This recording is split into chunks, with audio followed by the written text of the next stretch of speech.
నీ birthday grand గా చేద్దాం అనుకున్నాను. ఏడ్చేర్లే, మీ సెలబ్రేషన్స్ నాకు తెలియబేటి. చందా పేరు చెప్పి దందా చేస్తారు. ఓ నా దండిన డబ్బుల్ని ఏదైనా మంచి పని కోసం ఉపయోగిస్తారా అంటే అది లేదు.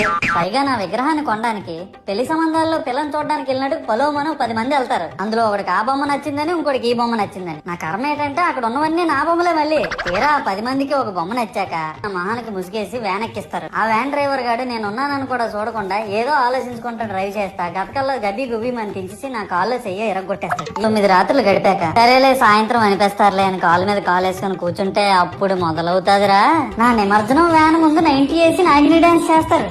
అబ్బా అబ్బా అబ్బా, మునిగినంత వరకు మనశ్శాంతి ఉండదురా బాబు నాకు. అంటే ఆ మాత్రం హడావడి లేకపోతే నీ గొప్పతనం 10 మందికి ఎలా తెలుస్తుంది స్వామి? పిడికిడంత పసుపు ముద్దలో నేనున్నానని భావించి మనస్ఫూర్తిగా దండం పెట్టుకో చాలు. గణపతి శివుని పుత్ర గణపతి తండ్రిగా పూజలే గజముగా